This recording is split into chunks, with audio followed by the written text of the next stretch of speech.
నువ్వంతే నేనంత, నువ్వెంత చేస్తే నేను అంతే చేస్తా, ఒకడి పైన ఒకడు చూపించుకోవడం చిమ్ముకోవడమే తప్ప దేనికి ప్రయోజనం లేదు బాబాయ్.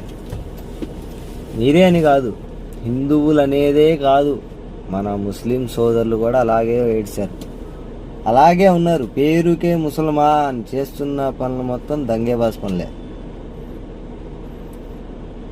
బాబాయ్. ఇన్ని పెద్ద విగ్రహాలు వేసుకొని ర్యాలీలు చేసుకుంటూ అరుచుకుంటూ పేపర్లు చిమ్ముకుంటూ గోలలు చేసుకుంటూ వెళ్తూ ఉంటే, పోనీ చేసుకున్నారు, హనుమాన్ జయంతి చేయడం మంచిదే, అది తప్పు కాదు. మీ వల్ల ఎంతమంది సఫర్ అవుతున్నారు, అది కంట్రోల్ చేసుకోవడానికి పోలీస్ వ్యవస్థలు పడే నానా తిప్పలు, రోడ్డు మార్గాన వెళ్ళే ప్రజలు. పోనీ ఈ గుంపులో గోవిందరావు గాళ్ళు కొంతమంది ఉంటారు, ఇంతంటే ఇంతకు ఎగురుతారు గొడవలు చేసుకుంటూ. అవసరమా బాబాయ్? ఒకప్పుడు బ్రహ్మోత్సవాలన్నా యాత్రలన్నా బాబాయ్, గుడి మంచి గుడి, ఆ గుడిలో లేదంటే ఒక ప్రదేశంలో పెట్టుకొని మనసుకి ఆహ్లాదకరంగా నచ్చే విధంగా అందరూ వచ్చి కూర్చొని ప్రశాంతంగా వినేటట్టు పూజలు కానీ కార్యక్రమాలు కానీ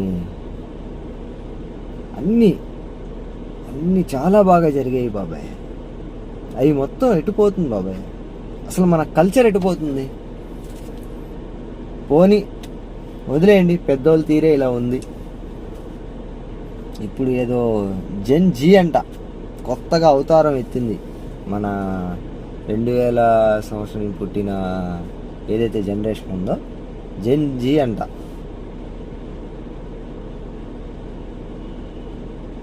ఇంకోటి వచ్చేసి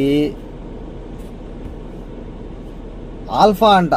ఇప్పుడు మన నెక్స్ట్ జనరేషన్, ఇది మన పురాణాల్లో కానీ లేదంటే మన ఖురాన్లో కానీ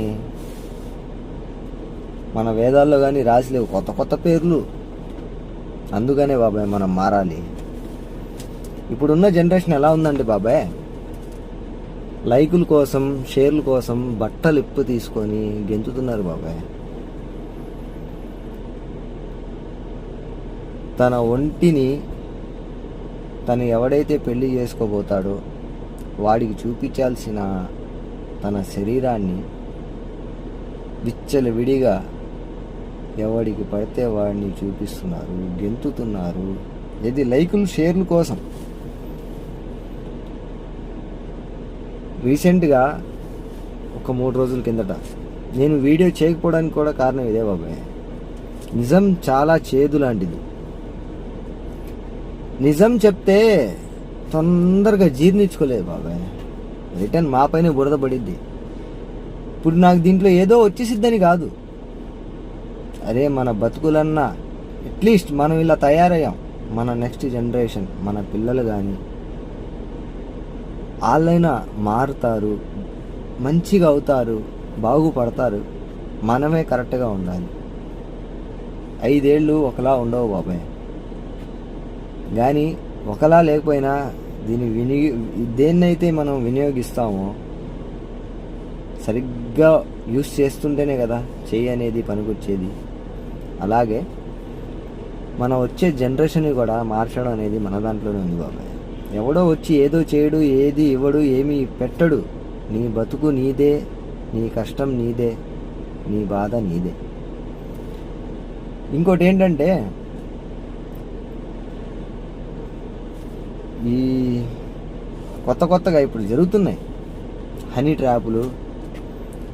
మొన్న TV9లో జరిగింది చిన్న సంభాషణ, అంటే ఎప్పటి నుంచో వింటున్నాను, ఇది కూడా కళ్ళకు పడింది, చెవుకి విన్నాను. ఫారూక్ షుబ్లీ గారు ఎవరెవరో ఉన్నారు TV9లో. లవ్ జిహాద్ అంట. ఈ లవ్ జిహాద్ ఏంటి బాబాయ్? ఏంటి లవ్ జిహాద్? ఏంటి లవ్ జిహాద్ అసలు? నువ్వు ఒక చేత్తో క్లాప్ కొట్టు, సౌండ్ వచ్చిద్దా? రాదు. 2 చేతులు కలిస్తేనే సౌండ్ అనేది, చప్పట్ అనేది పడిద్ది. ఒక చేత్తో నువ్వు ఎంతైనా ఊపుకో, సౌండ్ అనేది రాదు. సరే,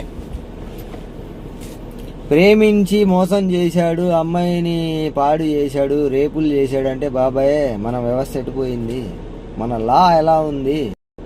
తప్పు చేశాడు అంటే నడి రోడ్డు పైన తీసుకొచ్చి బట్టల ఊడ తీసి నగ్నంగా ఉరి తీయాలి, లేదంటే చంపేయాలి.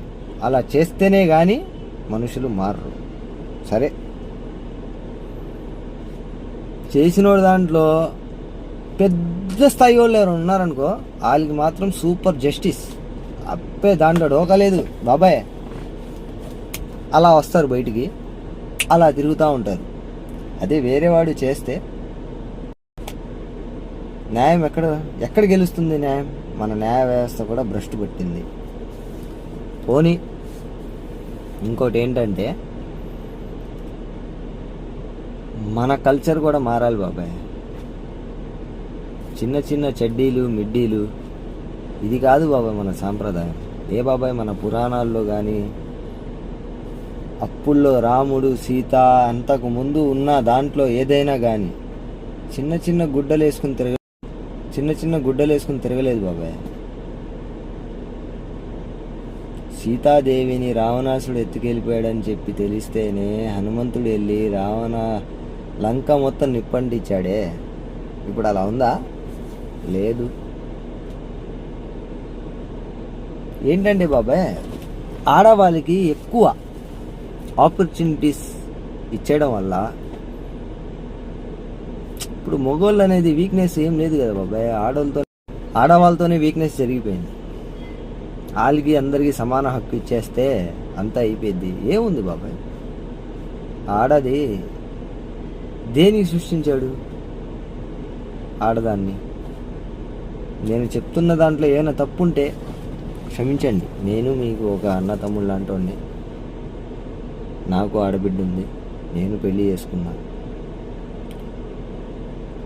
ఇవాల్టి రేపుట్లో అమ్మ అంటుంటే అని పిలుస్తున్న అవతల వ్యక్తి వాళ్ళు అర్థం చేసుకునే విలువ నీ అమ్మ అన్నట్టుగా అర్థం చేసుకుంటారు. అమ్మ అంటున్నా కానీ ఇలా మారిపోయింది. మనం మారాలి. రేపులు జరగమంటే ఎందుకు జరగవు బాబాయ్? విచ్చలవిడిగా తిరుగుతున్నారు, విచ్చలవిడిగా చేస్తున్నారు. ఎందుకు జరగవు రేపులు? ఎన్ని దారుణాలు. అరే పోని చిన్న చిన్న పిల్లలు 9 ఏళ్ళు, 4 సంవత్సరాలు, 6 సంవత్సరాలు, ఇవాళ కొత్తగా ఏంటో ముసల్లా కొడుకులు కూడా మరీ విపరీతంగా, వాళ్ళకి ఇంట్లో పిల్లలు లేనట్టు. ఈ మధ్య ఆ ముండా కొడుకులు పెళ్ళిళ్ళు చేసుకుండానే జీవితం మొత్తం గడిపేసినట్టు. అదే చెప్తున్నాను కదా బాబాయ్, తప్పు వాళ్ళది కాదు, సోషల్ మీడియాది కూడా చాలా తప్పు ఉంది బాబాయ్. అనేకమైన ప్లాట్ఫామ్స్ ఎలా అంటే విచ్చలవిడిగా తయారైపోయినాయి. అసలు మొత్తానికి దీన్ని బ్యాన్ చేస్తే కానీ మారినట్టుగా ఉన్నారు. పోనీ మన సాంప్రదాయాలు ఎలాగో మేము భ్రష్టాచారం చేసామన్నా నాయనా, మేము ఇలాగే ఉంటామంటే పక్క దేశాల్లో మన సాంప్రదాయాన్ని, అట్లీస్ట్ మన కట్టుబట్టల్ని కూడా వాళ్ళు ఆచరిస్తున్నారు. అదైనా చూసి నేర్చుకోవాలా అట్లీస్ట్. బాబాయ్ నువ్వు ఎవర్రా చెప్పడానికి నేను ఇలా ఏంటి దుస్తులు వేసుకోకూడదని? అంటే చెప్పడానికి హక్కు ఉంది. నువ్వు పద్ధతిగా సాంప్రదాయ పట్టులో వెళ్తే ఏ ఒక్కడు కూడా నీకు నోరెత్తి కానీ మాట అండు. అదే నువ్వు నా నోటితో నేను చెప్పకూడదు, అలాంటి టైట్ అయిన డ్రెస్సులు వేసుకొని విచ్చలవిడిగా తిరుగుతూ ఉంటే ఎవడండు? ప్రతి ఓడు మాట అంటాడు, కామెంట్ చేస్తాడు. ఆఖరికి దాన్నే ఎక్కువ యాంగ్జైటీగా ఫీల్ అయ్యే వాళ్ళు కూడా ఉన్నారు ఆడవాళ్ళు. అబ్బో నన్ను చూస్తున్నాడా లేదా అని చెప్పి చూసి వెళ్ళేవాళ్ళే. బాబాయ్ గ్రౌండ్ రియాలిటీ చెప్తున్నాం. రోడ్ల పైన పని గురించి తిరుగుతూ ఉంటారు. పొద్దున్న లేస్తే సాయంత్రం రోడ్ల పైన ఉంటాం బాబాయ్, పొట్టకూడు కోసం. చూడండి, గమనిస్తూనే ఉంటారు. బ్రదర్స్, మీ పైన నాకు కోపం లేదు, మీరంటే నాకు ఏదో ఇదని కాదు, మారాలనే చెప్తున్నాం. అందరూ మారాలి. అందరూ మారితేనే సమాజం అనేది మారిద్ది. ఇంకోటి, కొత్తగా ఇప్పుడు ప్రభుత్వాల గురించి కూడా షార్ట్లో చెప్తా. ప్రభుత్వాల గురించి కూడా ఆడు మాకు ఇది చేయట్లేదు, ఈ చెప్పిన పథకం ఇవ్వట్లేదు, అన్నీ ఫ్రీ అన్నాడు, ఇవ్వట్లేదు, చేయట్లేదు. ఎవడి తప్పు వాళ్ళది లేదు, తప్పు మనది. ఎందుకు తెలుసా?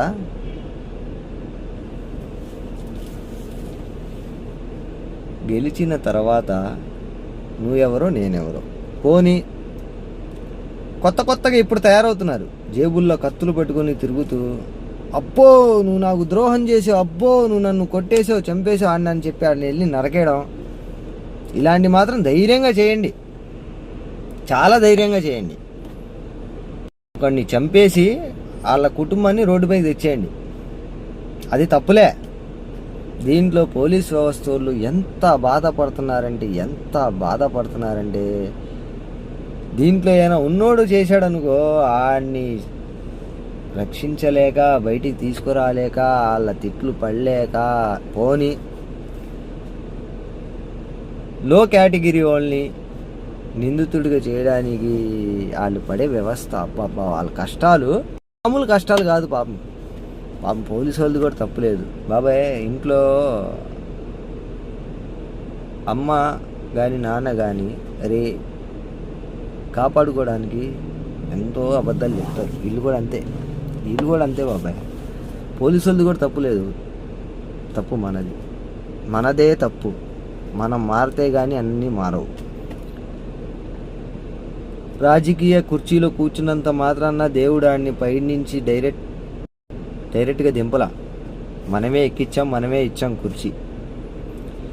ఇచ్చిన కుర్చీని ఎలా లాక్కోవాలో కూడా మనకే తెలియాలి.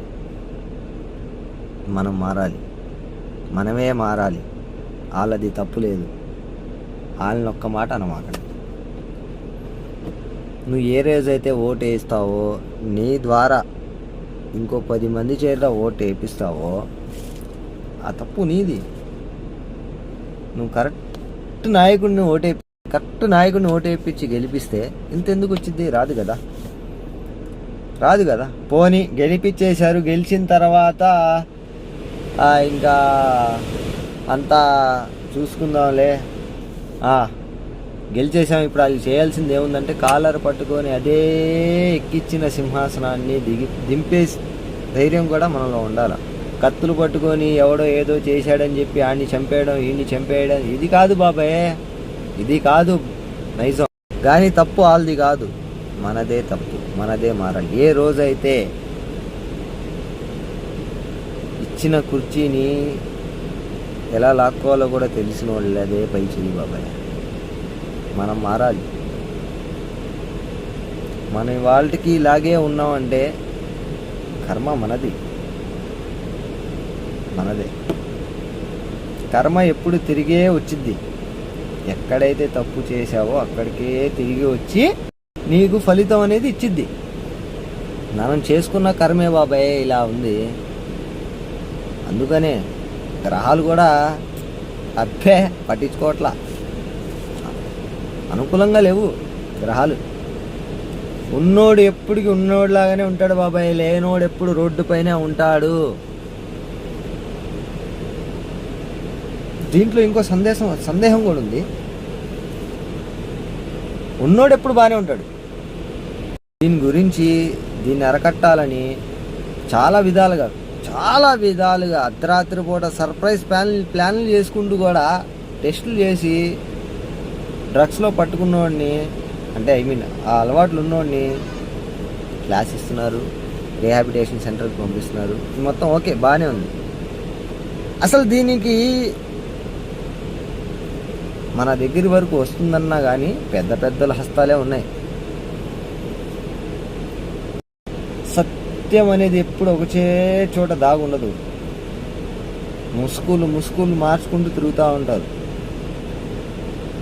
ఒక చోట తెల్లగా ఉందంటే ఒక చోట నల్లగా ఉంటుంది బాబాయ్. తెల్లదనం ఒకటే ఎదురు కనపడిద్ది, నల్లదనం వెనకాల తిరుగుతూ ఉంటుంది. ఇది కూడా ఒక రాజకీయమే. డ్రగ్స్ వచ్చేది రాజకీయమే. మళ్ళీ ఆ డ్రగ్స్ని పట్టుకోండి, అరికట్టండి అని చెప్పడం కూడా రాజకీయమే. అంతా రాజకీయమే. పోనీ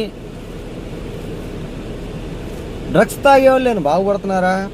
అబ్బే, ఆడొక్క ఏదో గంజాయి అంట, అదే తెల్లగా పౌడర్లు, అఫీమ్లు కొత్తగా వస్తున్నాయి బాబాయ్, చాక్లెట్లు.